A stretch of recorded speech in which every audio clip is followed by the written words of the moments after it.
Good evening everybody. Now I want to share with you a paper named Titas একটি নদীর নাম, Eco-criticism in Perspective. This paper was presented in the international seminar organized by the Rajshahi University, Bangladesh.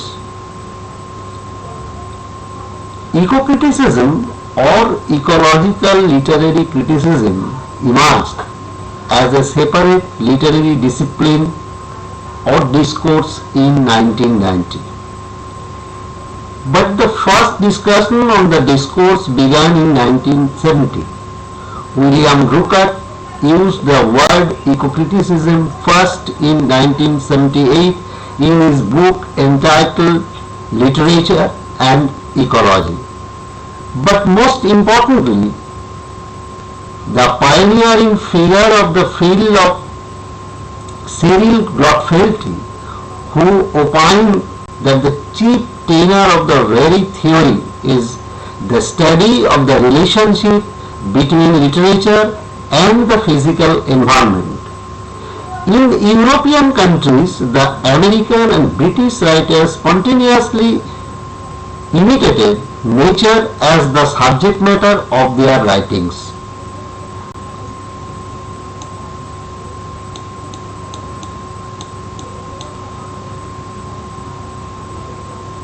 Thomas Hardy, Matthew Arnold, John Ruskin, Thomas Carlyle, etc. all may be cited here in this regard gradually. Eco-criticism takes an art-centered approach to literary studies. Interestingly, the theory of ecological criticism has also laid emphasis on women-nature connections. Rosemary Rother, in her book New Woman, New Earth, asserts the environment is a feminist issue. We find different divisions of woman-nature connections. These are of 8 types. In my paper, Women and Nature, as portrayed in the novel, will be discussed from general, conceptual, symbolic, empirical, knowledge-based, political, ethical, and theoretical perspectives. Though eco-criticism is the study of the relationship between literature and physical environment, we find the amalgamation of mainly 4 currents within it: aesthetic, social, cultural, and scientific. Hence, eco-criticism is interdisciplinary in nature. But as eco-criticism is literary, it inevitably encompasses an aesthetic aspect. Nature exists in literature with her beauty, primitiveness, and complexity. I am skipping. The ecological criticism involves the following traditional approaches. Number 1, what is the role of nature in human consciousness in a specific temporal situation? Number 2, how is the concept of nature being defined? Number 3, which values are either imposed or denied in the popular conceptions of nature? Number 4, how is the complex interaction between man and nature is depicted? And number 5, how is nature portrayed in literature?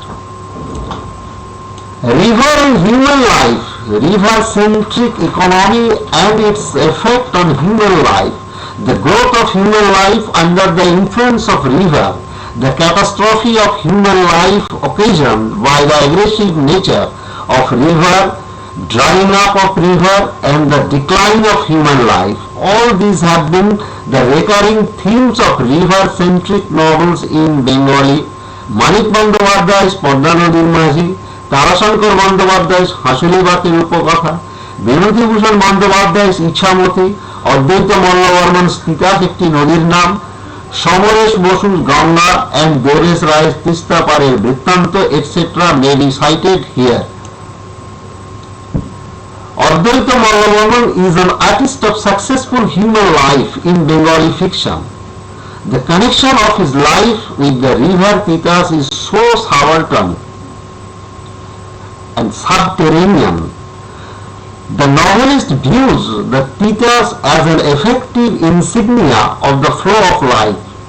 He has well brought out the interconnections between the growth of the Malo civilization and the evolution of the stream of the Titas. He observes the coexistence of Malo life and the river Titas. The present novel of Mollavarman upholds the interconnectedness between environment and human consciousness, and the purpose of my research paper is to bring out this relationship. Thank you.